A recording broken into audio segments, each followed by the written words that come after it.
Friends, फिर से नए वीडियो में मैं आपका हार्दिक स्वागत करती हूँ। और आज के इस वीडियो में हम बात करेंगे कि सूर्य की रोशनी हमको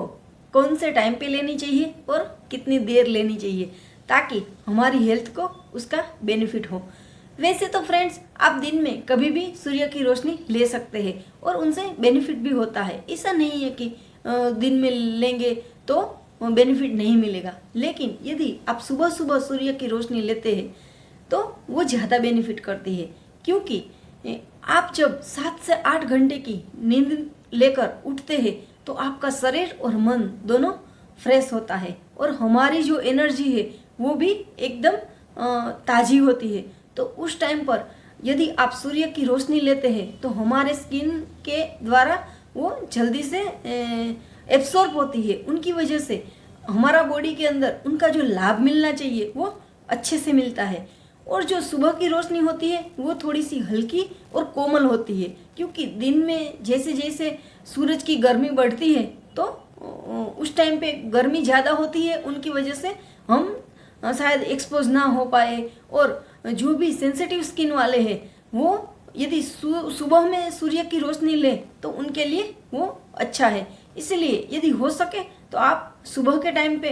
यदि सूर्य की रोशनी लेते हैं तो हेल्थ को ज़रूर लाभ मिलता है। और हो सके ना तो सूर्य की रोशनी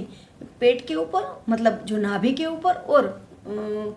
पीठ के ऊपर लेनी चाहिए, क्योंकि जैसे ही आप पीठ के ऊपर और नाभि के ऊपर सूर्य की रोशनी लेते हैं ना तो वहाँ की जो ऊर्जा है वो एकदम चार्ज हो जाती है, जिनकी वजह से हमारे जितने भी डाइजेस्टिव ऑर्गन हैं, जैसे कि आंतें हैं, किडनी है, लीवर है, पेनक्रियास है, वो सबकी एनर्जी है वो एकदम चार्ज हो जाती है। उसके अंदर ऊर्जा का संचार होता है, उन अंगों को शक्ति मिलती है। लेकिन कभी कभी ऐसा होता है कि हमारा कोई ऑर्गन ठीक से काम नहीं कर रहा या तो स्लो काम कर रहा है, तो उनकी भी जो क्षमता है वो बढ़ती है। इसलिए पेट के ऊपर और नाभि के ऊपर, मतलब और पीठ के ऊपर ज़रूर से सूर्य की रोशनी लेनी चाहिए।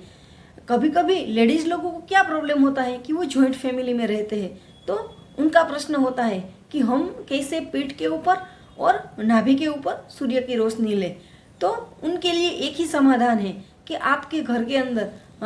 कोई भी जगह से यदि सूर्य की रोशनी आ रही है तो वहाँ पे आप घर के अंदर अपनी प्राइवेसी का ख्याल रख के आप वहाँ पे पेट के ऊपर और पीठ के ऊपर सूर्य की रोशनी ले। और यदि ये भी पॉसिबल नहीं है तो आप जो वाइट कपड़े होते हैं ना, और जो थोड़े से पतले से ऐसे कपड़े पहन के आप थोड़ा सा मॉर्निंग वॉक करो तो भी आपको वो बेनिफिट मिलेगा। जिस घर में भी बहनें साड़ी पहनती है तो उस घर में तो ज़्यादा प्रॉब्लम नहीं आएगा, क्योंकि साड़ी पहनने में वैसे भी आगे नाभि का जो भाग होता है पेट का वो, और पीठ का थोड़ा भाग खुला रहता है, तो वो आसानी से सूर्य की रोशनी ले सकती है। और यदि आप केला खाकर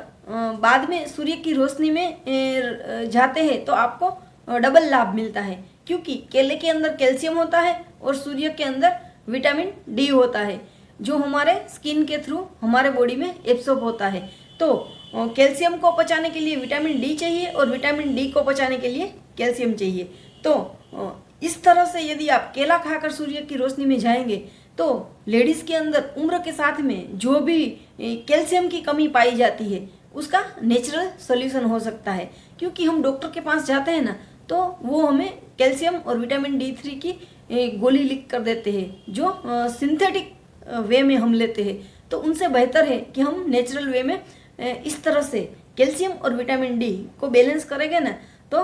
हमारे अंदर कैल्शियम की कमी भी नहीं होगी, और हमारी जो हड्डियाँ होती है उसमें जो पेन और वो सब होता है वो भी प्रॉब्लम सॉल्व हो जाएगा। फ्रेंड्स, हमारे गुजराती में तो एक मुहावरा है जिनको मैं हिंदी में ट्रांसलेट करके बोलती हूँ, जिसमें रात को जो जल्दी से सोते हैं वहीं मॉर्निंग में जल्दी से उठ पाते हैं, और उसके बल, बुद्धि और धन बढ़ता है, और साथ में शरीर का स्वास्थ्य भी बढ़ता है। इन मुहावरों को ऐसे लोगों के अंदर जब हम बोलते हैं तो उनका यही मतलब है कि लोगों के जनमानस के अंदर स्वास्थ्य के प्रति जागृति आए जैसे ही हम सुबह में जल्दी उठकर यदि कोई भी ऐसी एक्टिविटी जो हमारी एनर्जी को चार्ज करती है, तो ऐसी एक्टिविटी करने से हमारे अंदर भी ऊर्जा बढ़ती है, ऊर्जा मेंटेन रहती है और हम अपनी जीवन में सभी एरिया में आगे बढ़ पाते हैं। जैसे कि जितनी भी एनर्जी चार्ज करने वाली एक्टिविटी है, मॉर्निंग में पूजा करना, प्रार्थना करना, फिजिकल एक्सरसाइज करना, प्राणायाम करना या तो सूरज को जल चढ़ाना, वो सारी एक्टिविटी मॉर्निंग में की जाती है ताकि हमारे अंदर ऊर्जा का संचार हो और हम अपनी शक्तियों का जीवन में अच्छे से प्रयोग कर पाए और हमारा शारीरिक और मानसिक स्वास्थ्य वो भी बिल्कुल सही रहे। तो फ्रेंड्स, यदि आपको मेरा ये वीडियो पसंद आया हो तो मेरी चैनल को लाइक करना, शेयर। लास्ट में